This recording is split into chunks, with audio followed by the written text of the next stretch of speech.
You can't sleep?" asked Mrs. Silton. "Me as well."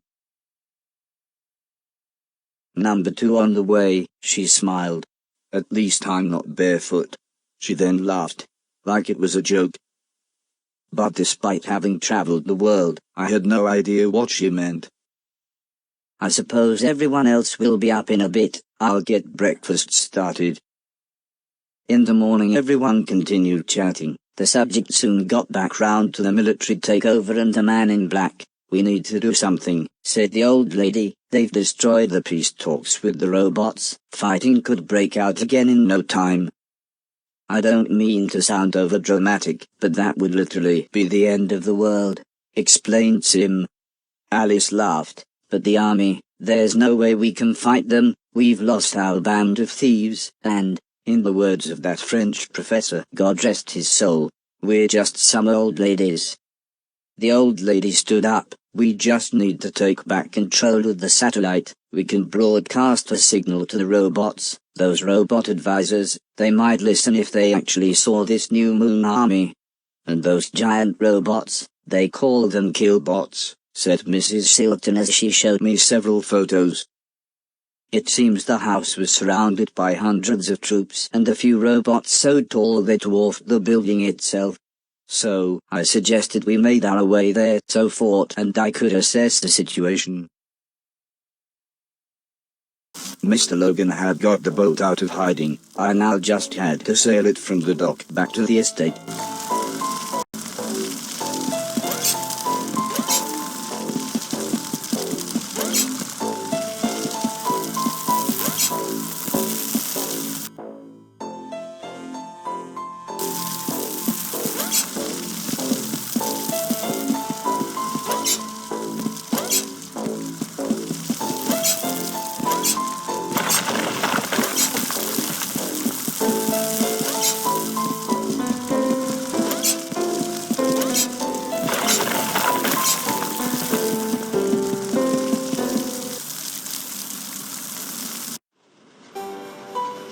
I took the fisherman's boat to the old man's estate.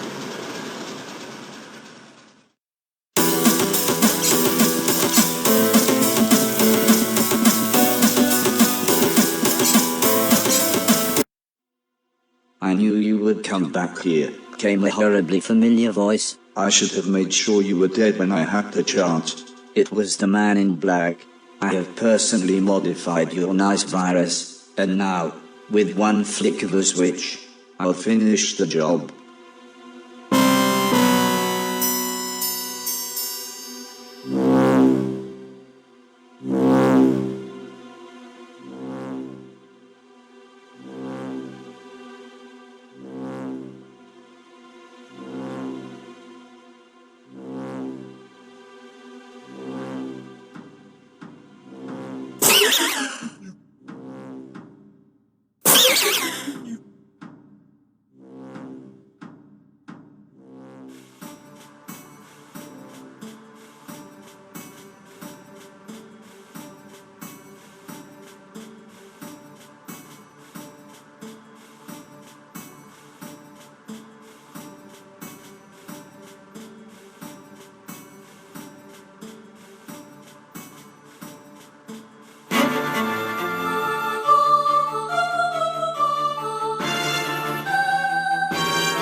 It's pointless now, said Alice. We might as well give up.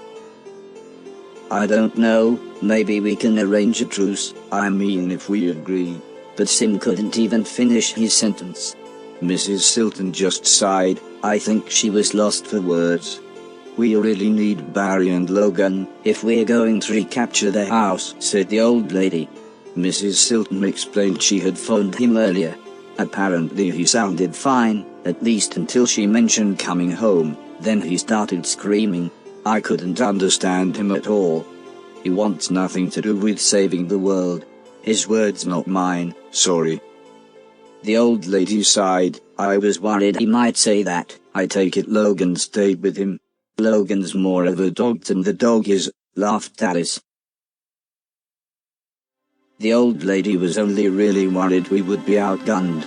She said I would be the secret weapon as I would be able to sneak back into the house. That's true, said Sim, if we cause enough of a distraction. As long as you can get up to the roof, we'll be able to take control of the satellite. Hopefully the virus hasn't reached all the other robots around the world. Suddenly, all hell broke loose. The old lady, Alice and the others opened fire. This was just the distraction I needed to make my way up to the roof.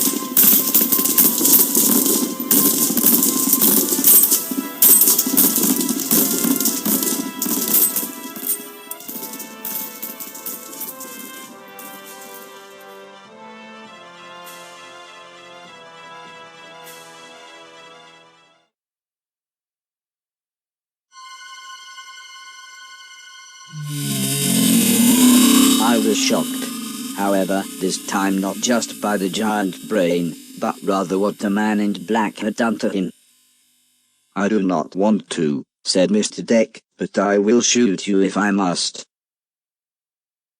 Why don't you give up, said the man in black. Anton knew which side was right. Why don't you join us? I know we've had our differences, but I see potential in you. You could be my new right-hand man. You see, there's a link between you and I. Without me you wouldn't even be here. The two brothers designed and built you. But what nobody ever told you is, they were funded by their third brother. Me. I was speechless. How could he, this completely evil man, have something to do with my creation? Yeah. Thank you.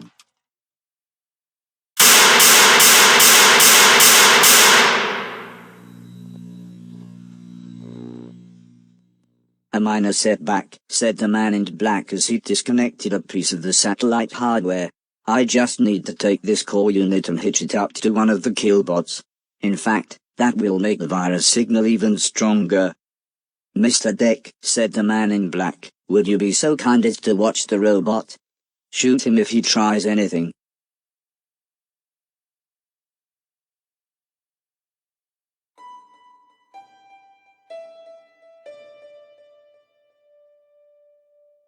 Mr. Deck lowered his gun.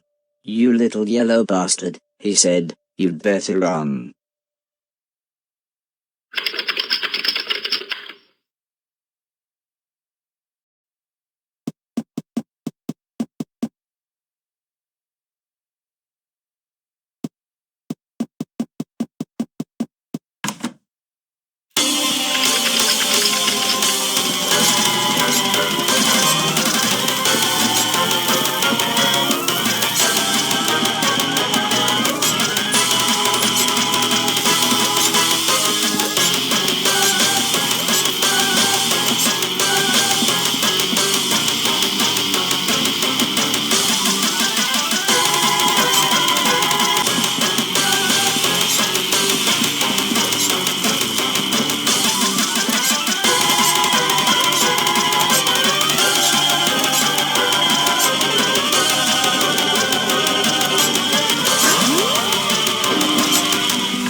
Somehow the man in grey had snuck up behind Mrs. Silton. I tried to shout down, but no one could hear me.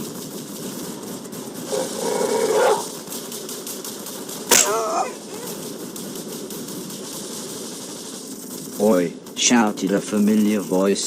"Step away from my wife."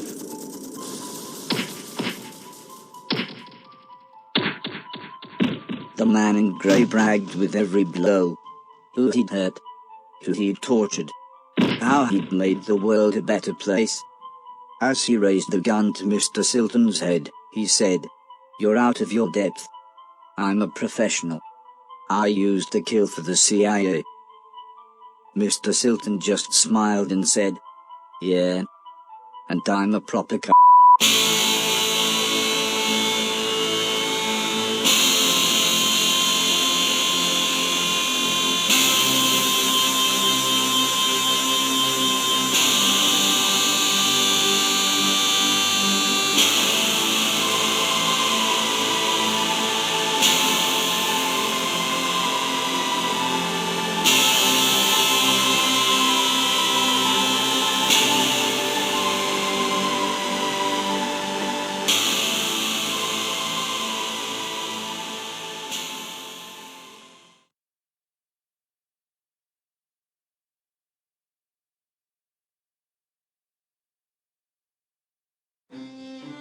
With the rest of the great and good now stuck on the moon, and the man in black taken care of, it was reasonably easy to convince his troops to surrender.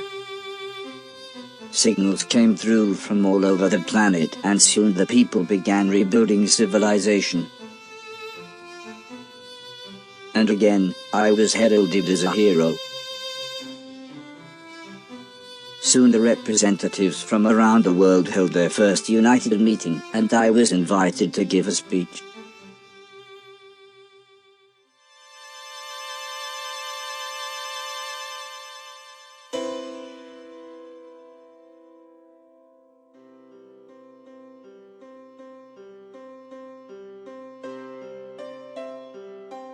The old lady gently examined me, while Sim attached a cable from the diagnostic machine. "I've got some bad news," said the old lady as she took my hand. "The virus is rampant in your system. It's not as bad as it was with Betty Fluffers and Fort, but it's still destroying your circuitry." "I'm thinking," said Sim, "it must have something to do with consciousness. Yours seems more equipped to fight." "We'll still need to do something," said the old lady with a serious look. "If we replace all of the affected parts, we..." "Come on, mate," said Mr. Silton, "you know they can help." But I explained that it was too painful, and hurt so much. Just having my diagnostic panel open was excruciating. "So you mean you can feel things? But you're not supposed to be able to."